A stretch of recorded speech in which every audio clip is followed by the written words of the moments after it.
It's designed to move the lungs up and down, bring in more oxygen, expel more oxygen. And it's unlike other organs like the heart or the spleen or the liver because it's actually made up of what's called striated muscle, just like a bicep, tricep, or quadricep. It can be voluntarily controlled. You can't voluntarily control your heart directly right now. Like you can't say speed up and speed it up. Slow down. Or slow it down. But you can slow down your breathing, and you can slow down the way you think about things, I'm assuming, or change your thought to something else to help you be more relaxed. That's right. So one of the reasons why breathing is such a powerful tool for shifting one's state is that A, it's always available for voluntary control. It's just right there. I can decide right now to do 3 inhales, or I can just go back to breathing reflexively.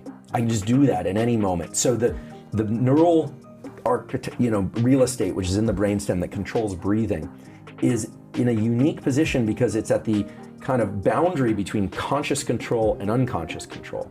I can't do that for my digestion. I can't do that for most everything that happens internally. The other thing is that breathing controls our level of alertness very dramatically. So the faster you breathe, generally, the more alert you are. The slower you breathe, the more calm you're going to be. The faster you breathe, meaning shorter, quick breaths, or? Either way. So we're just to take a brief adventure through the neuroscience of breathing and how it relates to brain states. And there's some fun tools in here, so forgive me for this tangent, but you have 2 brain areas that are responsible for breathing. One is called, for the aficionados, the pre-Buttsinger complex. It was discovered by Jack Feldman at UCLA. It's named after a bottle of wine, so now people won't forget it. And it controls rhythmic breathing. So inhale, exhale, inhale, exhale. It's just rhythmic breathing. There's another brain area that controls breathing, which is near what's called the parafacial nucleus, which involves breathing anytime there are double inhales or double exhales or triple inhales. And you say, well, why would you have this second brain area for breathing? Well, it turns out when you're speaking or crying or coughing, you need to coordinate your breathing with your speaking. And that means sometimes you need to take multiple inhales or multiple exhales. And this is all happening very, very fast. You don't notice. But there's a very important discovery that was made a few years ago by Jack's lab and by a guy named Mark Krasno at Stanford, who discovered there's a set of neurons in your brainstem, my brainstem, everybody's brainstem, and every mammal's brainstem. It's a very small number of neurons that controls a specific pattern of breathing, which are called physiological sighs. So these are not just sighs where you go and exhale. These are sighs that involve doing 2 inhales and then an extended exhale. We all do this. You do this during sleep. Anytime carbon dioxide levels in your bloodstream get too high, in order to get more oxygen into your system. People also do this if they've been crying or sobbing. They'll do this and then they'll exhale. So what's happening with these physiological sighs and why is this powerful? So your lungs are 2 big bags of air, but they actually are made up of a ton of little sacs of air called the alveoli of the lungs. When we are exercising or when we are sleeping or anytime we're doing anything, these little sacs of air eventually start to collapse. And what happens is carbon dioxide builds up in our system and we experience that as stress. We actually feel the impulse to breathe because carbon dioxide levels get too high. There are neurons that sense carbon dioxide. And then without realizing it, you do a double inhale and then exhale. Typically the inhales are done through the nose and the exhale is done through the mouth. So it looks like,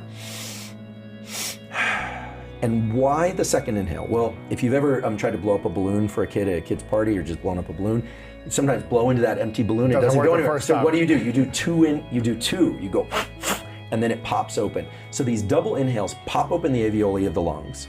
They don't explode them, but they pop them open, which pulls carbon dioxide out of the bloodstream, brings oxygen, and then you offload carbon dioxide. So if you watch a dog right before it takes a nap or something, it often will do these. Now what's cool about these physiological sighs is from work in our lab, and that's still ongoing, I just want to say it's still ongoing, but work in other labs as well, double inhales followed by an extended exhale are the fastest way that I'm aware of to bring the mind and the body into a more relaxed state. Really? Yeah. The fastest way. So if I'm stressed, I'm overwhelmed, just do a 3 or 2? 2 inhales through the nose and then exhale slow through the mouth. 1 to 3 of those repeated will bring your level of autonomic arousal down basically to baseline. What's the autonomic? It's called Autonomic arousal? What was it? Sorry. So the autonomic nervous system, it just means Autonomic. automatic. Yeah, it just means automatic. And it's a misnomer because, as I'm describing, it's not all automatic. I'm sorry. So autonomic arousal is kind of your level of alertness or your level of calm. People sometimes call it sympathetic nervous system, parasympathetic. I avoid sympathetic, parasympathetic, because sympathetic sounds like sympathy, and then people think it means calm and nice, when it actually means stress and freaking Sympathetic out. is stress. Exactly. The naming... Parasympathetic is non-stress. That's right. And those names have to do with the anatomy and the locations of the neurons involved in them. Sure. But I think for anyone that experiences anxiety from time to time, which is everybody, knowing that you can consciously take control over these neurons that control the ratio of carbon dioxide and oxygen in your lungs, et cetera. Even if you don't remember any of that, it's just 2 inhales through the nose. What you're trying to do is maximally inflate those little sacs in your lungs and then exhale long through the mouth because you're blowing off carbon dioxide. I heard you do does it matter the cadence? Because you did a long deep breath and then a shorter. Not so much. That's just your style. Yeah, you're just trying to fill those as big as you can. So the advice that we hear of take a deep breath or just exhale is sort of right, but it doesn't capture this neural circuit. So a lot of what my lab is focused on, because there's so many great labs and people doing great stuff in the breathwork community, Patrick McEwen, Brian McKenzie, there are all these incredible people doing this work, Wim Hof. Yeah. But my lab's been mainly focused on what is the neural machinery that controls these brain-body states. And the reason these physiological sighs work is partially because you offload carbon dioxide, you reinflate the lungs, so when the body has oxygen, it's happy. When it doesn't have oxygen, it gets stressed.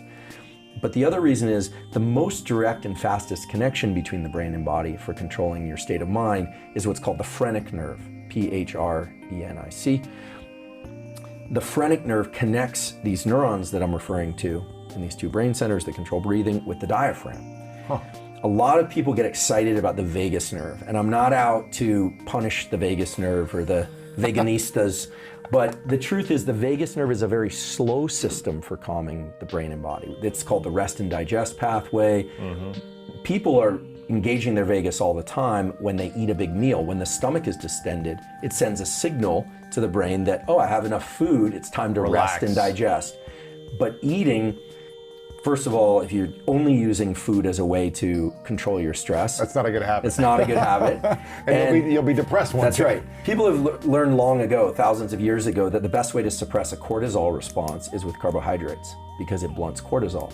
But this is why people eat carbohydrate-rich foods when they're stressed.